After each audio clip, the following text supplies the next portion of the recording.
So as you can see, we shortened it, titled just a few words.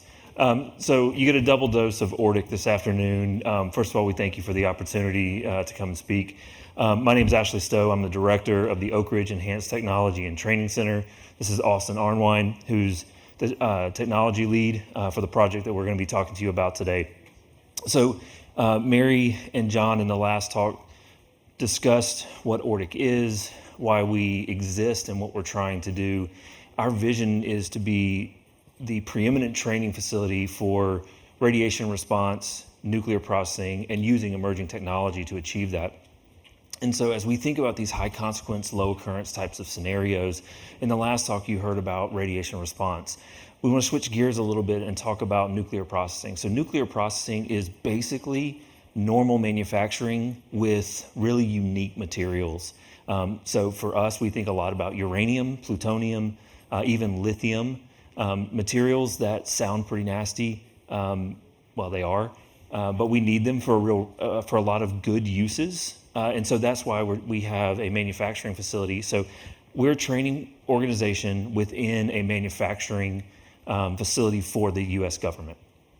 And so we've got about 10,000 people that work for us. And as we've heard throughout the day, there's a big need to train the next generation of workers. Our facility goes back to the 1940s in the Manhattan Project.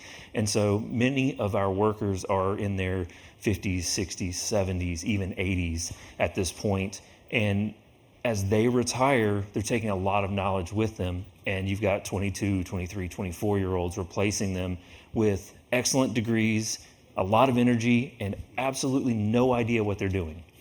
So how do we replace 30, 40 years of experience in a matter of 10 weeks? It's really difficult, especially when you're dealing with hazardous materials, when you're dealing with secure environments that not everyone can go into.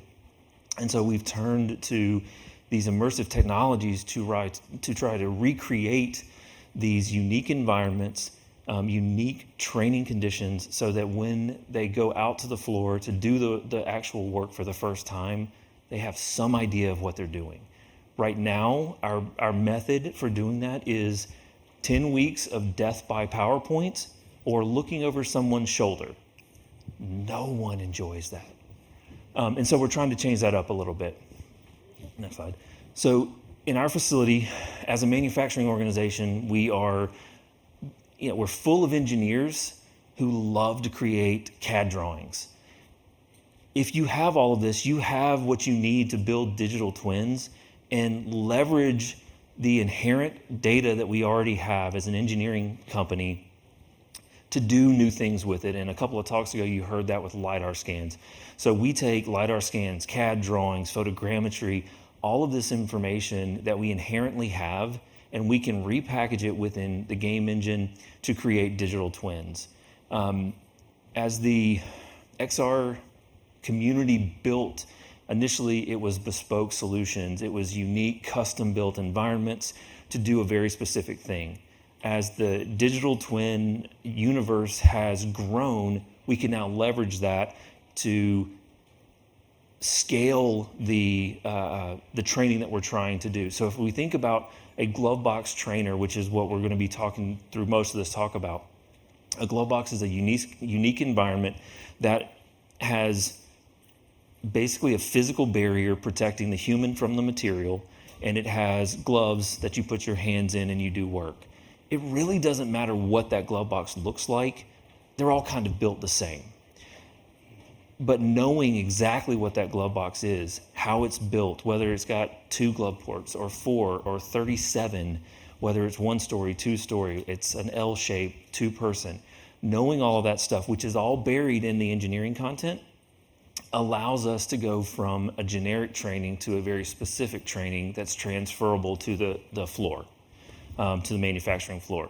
So once we have that digital twin, we can then do all kinds of things with it in the use case category, from figuring out whether something fits through the door, which surprisingly, more often than not, things don't fit, because in 2D, there's always space on the floor for things to fit. But that doorway you have to take the big piece of equipment through, isn't big enough. And we've been a part of a number of projects at multiple places I've worked where they've had to tear down walls that are newly constructed to get the piece of equipment in. That's a bad day. Next slide. All right, so as we try to go from engineering world into a digital twin that we can then use for immersive training, we've built a bit of a pipeline workflow. This is not rocket science. Many of you probably have similar workflows, but basically we take the starting material, the CAD drawing, the LiDAR scans, the photogrammetry. We then ingest that into the game engine. We do a little bit of manipulation to make it usable, I'll say. Then we can add custom assets. In this case, we have an example of a floor plan that will allow us to add the assets where we specifically need them. Things like glove boxes, we can then visualize that in AR and VR. And then ultimately, we can move to the real space, use QR codes to link the digital and the physical, and then we can work in the real space with a mix of real content and digital content. So we've got a short video. This is Chris, one of our developers. Will that play? Yeah, it does not want to And run. as Austin gets this running, we will, there you go. So in this case, this was about an 80,000 square foot warehouse with a bunch of junk in it. We were able to do the LiDAR scan, clean it up, then put down the floor plan of what we wanted the manufacturing facility to look like. We can then add digital twins of the 3D assets at scale. And one of the things that we gain with this is we can get perspective of how big things are. It turns out everything on a 32-inch TV screen in 2D looks about the same. In real life, this glove box is taller than most people. And in fact, you can see that in the background. And so we can do that in virtual reality. We can also do that in augmented reality, where we can interact in a physical space with one another, move objects around in the digital space to figure out, does it fit? How big is it? What are the ergonomics at a base level? And then we can move on to building out training activities. Now, I will say most of the time we prefer augmented reality to virtual reality because of user dizziness or motion sickness and those kinds of things that we probably all typically hear. But sometimes you do need to work in the virtual reality space because there's no real physical objects to interact with. Next slide. So what if we scale this up to a full facility? So what you see is the Y12 Valley. We're 80 years old and have over 500 buildings. We have some new 21st century facilities that we're building. We took the CAD drawings, dropped those into the game engine with context of the rest of our facility, and we can now go from a familiarization perspective all the way through to working on a training activity. So this happens to be a casting operation. You have blocks representing the metal you put into a crucible. You have to interact with a computer screen, then go through a heating zone, a cooling zone, and then ultimately you move that material into storage. I will say that this is representative of the types of work that we do, not the actual work we do for classification reasons. But the reality is, again, you get no sense of scale. So now Austin's in augmented reality, and you can see now using hand tracking that he can go and put his hands into this glove box. And one of the things you'll notice is, whereas previously Austin's just clicking with a mouse to pick up those blocks, he's now having to physically move. And he's beginning to realize that he's got to walk about 26 feet from one end of this glove box to the other end of this glove box. You don't get that sense of scale unless you're in something immersive where it's true one-to-one relationship between the human and the digital content. And using our high bay, as Mary mentioned, we have the space to do all of that work. Now, when we go from the desktop, it's incredibly accessible. We've all got one, laptop, desktop. It's a 2D screen. We can train the mind because we're clicking through things. When we go to augmented reality, we begin to get that sense of scale, and we can use hand tracking to do the physical work, but we're still missing something. When we do the manufacturing work, we're actually engaging our muscles to torque things, move things, pick things up that have real shape and real weight to them. And so as I turn it over to Austin, we had to go one step further to make it realistic. Yeah, thank you, Ashley. So to move to that next step, as we're mentioning, again, you're feeling nothing whenever you're using the augmented reality version of what we were doing, right? You saw me, I was moving my hands in certain motions, but it never actually had the shape of those crucibles and those items that were inside of that space. That's where the research study that we're currently doing now comes into play with haptics. Again, they've been amazing partners with us for about 2 years now, and we have developed a glove box research project. So it's been IRB approved. We've gone through that full process to be able to do human studies. So we have about 30 to 40 individuals that both have glove box operation work experience, and then brand new individuals that have never done it in their life before.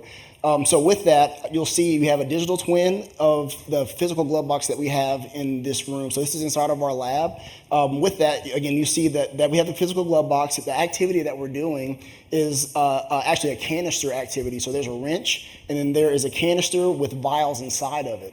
So as we're going through this process, we're having someone go in with the glove box, and something I want to really focus in on as well as I continue this. A glove box has very thick gloves that are on the individual's fingers. So because of that, we've actually had to dial back some sensations on this glove to be able to mimic that exact feeling of what it is to actually grab something and it slip out of your hands. So with that, they have to grab vials outside of this canister, remove the vial, remove the material inside of it, replace it with different material, and then revert back to the very beginning to where everything is back on top of the canister from there. Here we go. So you'll see here there's a quick video of Ashley actually working in the 3 environments that we're doing for this research project. One of the environments, again, the physical glove box that you'll see on the far right. In the middle, we have the haptics gloves. And then as a medium, we have the controllers from the Vive setup that we are currently using. And we're doing a counterbalance between all 3 of those environments depending on the individual. So if you come in and you're the first person, you might go to the haptics first, then controller, then to the real glove box, and it might be the complete opposite for the second person to come around to ensure that we don't have any type of effect of that counterbalance not being there. That way people can really get a chance to understand the process of what we're trying to do, and we'll get better data. Something I want to point out again, there's a live feed on the bottom there, and that is what we're actually seeing inside of that virtual scenario inside of this glove box that we've developed. So again, just kind of mentioning some of the methodologies of this research that we're doing. Again, we have 2 separate folks that we're trying to, or populations that we're trying to gather data from. Again, those more experienced glove box operators, those folks that have been doing it maybe 5, 10, even 20 years plus. Just like Ashley has a lot of glove box experience. And even someone like myself that does not have experience, we have that new hire, that representation of that. And we're bringing both of those folks in. The study is about 4 hours long as we're going through each one of those processes. And again, we're giving them the opportunity to try something in one of the environments, take a break, and then do the same exact thing in the very next environment. Another thing that's very important with us when we think about this type of operations, we call it circle/slash operations, but all that means is they have to listen to every part of the operation from a second person or a 2-person rule. So as they're actually doing the first part, we tell them through the speakers, pick up the torque wrench. They'll pick it up, and then we'll tell them now unbolt the canister. So it's also a listening exercise as well as a dexterity exercise as well. And again, we're thinking about this from a training perspective for new hires that are coming in that have never done anything in this space before. So we have some different measures here as well for the research, quantitative and qualitative. So the quantitative data that we have is time to complete the operation. So we're measuring those folks. As soon as they pick up that torque wrench, we start a timer. And then as soon as they put it down for the last time, we also end the timer. Another thing that we're also basing everything off of is the amount of mistakes. Again, because of what we do, we're thinking about this material as a very important item. So if they ever drop a material, then we count that as a drop in each environment as well. And again, we're about 25% right now through this study. We plan to go through September in this space, which we're very excited about, so to be able to continue some of this data collection that we're doing. And then qualitatively, we're just thinking about the environment itself. So we asked the question, which one of these environments did you feel like you had the hardest time with? What seemed to be something that felt more realistic to the real glove box, things like that? And then their perceived exertion, how hard did they feel like they actually worked as they were in that space? Do they feel like they actually had a hard time? Did it feel unnatural? Did it feel like they worked harder in one than the other? Something else I want to point out as well in the pictures, you actually see we created stirrups similar to the real glove box. So when these people are in virtual reality and with the haptics gloves and the controllers, they still have that limited access and limited rotation with their rotator cuff in their arms, which is very similar to what it would be in a real glove box. And then lastly, their rate of acceptance for training. So would they recommend this for a new hire as they come into this type of scenario? So with that said, I have a quick video that I'd like to show. Again, we have several folks that came through. So far, we have about 25% of our study done, and we've asked them to give us a quick testimonial on their experience. So I'd like to share that with you now.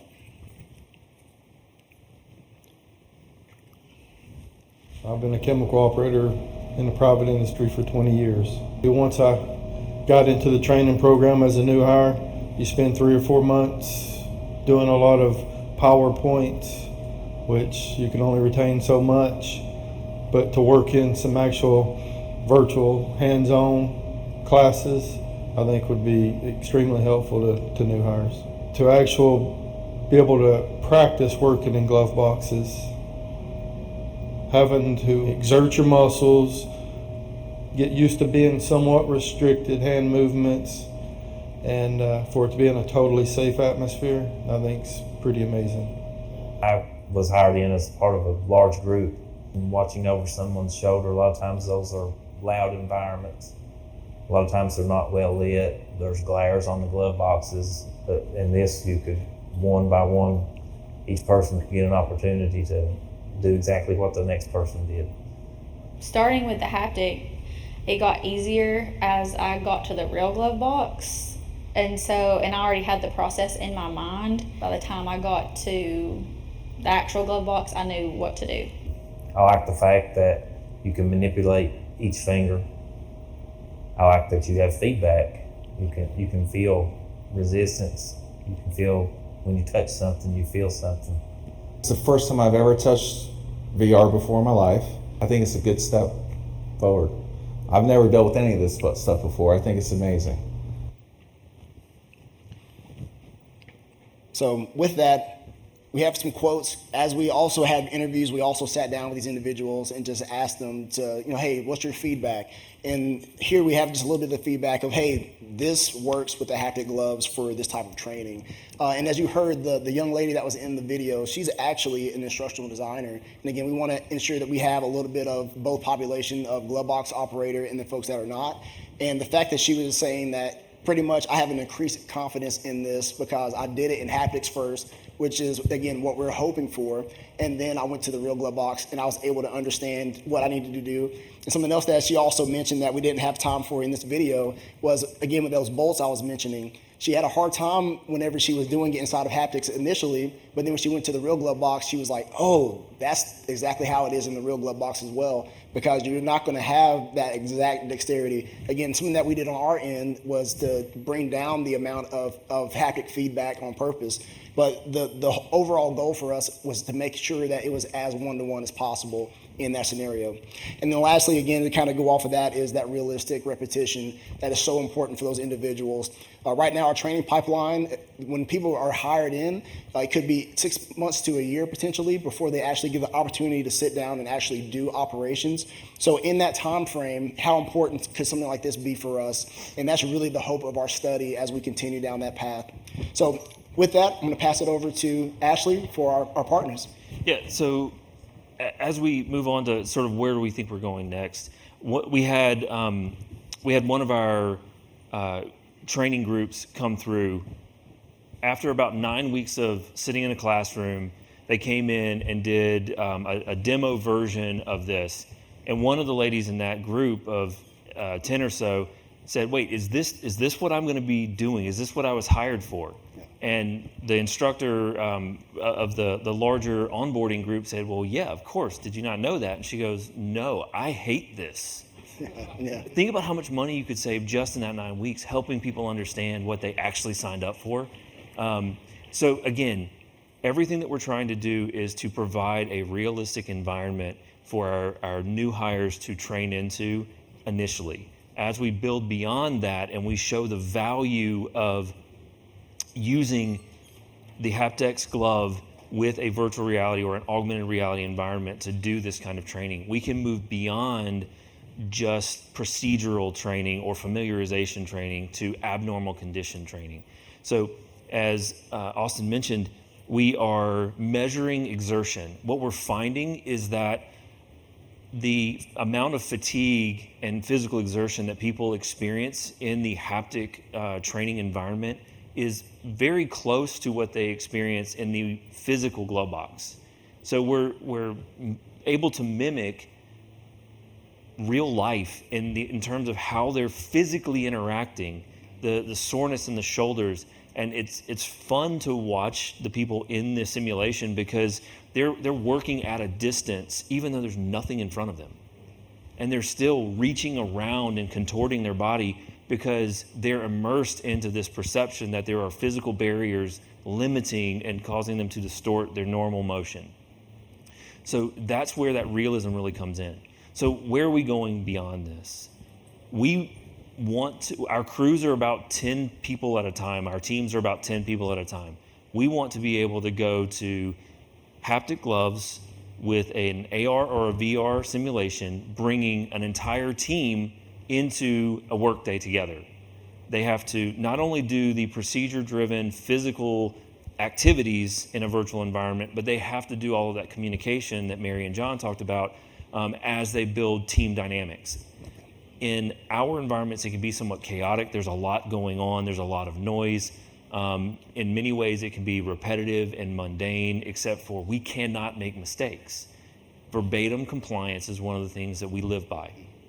And so bringing the teams into that environment is very important. Training them up and getting them used to that environment and allowing them to make mistakes in a low consequence way using virtual technology allows us to work through that and build up the right kind of muscle memory before they actually get to the real floor with the real materials where if things go wrong, it's a really bad day and we probably end up on the news. Beyond that, we're looking at thermal haptics, bringing the ability to sense heat and cold in a digital environment. We actually have recently filed a patent on a strategy to do that, working with our partners at Florida International. And then we're also looking at airflow. So the ability to feel wind, if you will, on your hand in a digital environment. Let's go to the next slide. So none of this work can be done alone. Obviously, we've talked about haptics. Joe's talk earlier today mentioned some of the work and the partnership that we have. This has been incredibly fruitful for us, being able to work with them and understand sort of behind the scenes how the technology is working and, more importantly, how to tune the haptic feedback to make it realistic. Again, haptics has a fantastic product that gives you way more sensation, which is great for certain applications. In our case, the learning comes from reducing that and helping people understand that they have fat fingers and it's hard to pick things up. And so they're helping and doing that and understanding how to dial that in was incredibly important. We also have partnered strongly with the University of Central Florida, their metal lab down there. David Metcalf and his team have done a lot of the coding behind to develop the environments. And then, Austin is leading this effort. And then Jared Hornsby is the instructional evaluation lead. Chris Mason is working all of the coding from within our facility. And then Mary, who you saw earlier, is helping to ensure that everything that we do meets that instructional goal. So with that, I believe we are done and we'll take questions.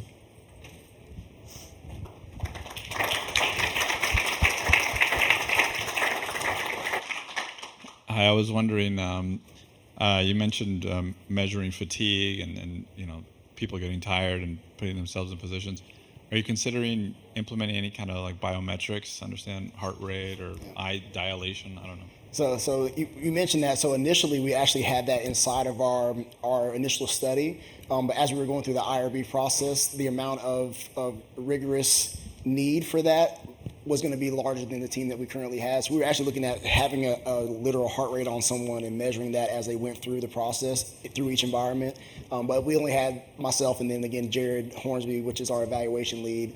So we just didn't have enough manpower to be able to properly monitor that as we were also watching for drops and things like that simultaneously.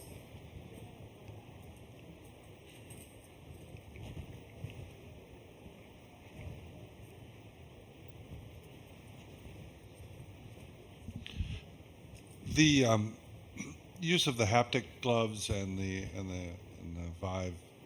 I'm sure there are lots of reasons to try to do this digitally, but when you are in the real world, or even in training, that you got a trainer glove box there.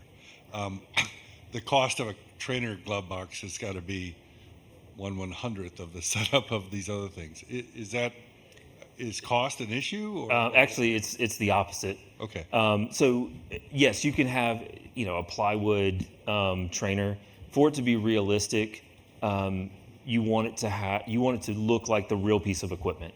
And oftentimes those are multi-million-dollar glove boxes, highly customized. That digital twin of the larger facility that we showed, that 26-foot version is about 1/20th of the actual glove box. And so we have one prototype built that we're doing experiments on to dial in the process. And then we plan to have a handful for when we move into production. But we have to train about 130 operators. So we're going from 1 to, let's say, 4 or 5, and we have to train 130. And the reality is once those 4 or 5 are installed, they want to start doing production day one. So the only way that we can scale is to spend multi-million dollars to get a trainer or to scale. Yes, we're putting quite an effort into building the digital version, but at 30, 40, 50K, you can buy a lot to get up to a few million. Yes. One other thing I'll add with regard to that, if all we care about is the procedure, the normal condition training, then a physical trainer works fairly well. But being able to move into realistic abnormal response training, so you're working in the glove box, something goes wrong, there's a fire that breaks out, a glove that breaks, you don't want to train that in real life very often. So this allows us to get someone in that environment, have them doing their normal day job, and when we notice some fatigue set in, then we can trigger an abnormal event, and then they have to respond in a fatigue state without them knowing they're walking into an abnormal condition training. And so it measures a more realistic response. Time for one more question. If not, is that the same thing that Homer Simpson does? I sure hope not. No, we don't have donuts in ours. Yeah, right. Well, thank you, Austin. Thank you, Ashley. Appreciate it. Really.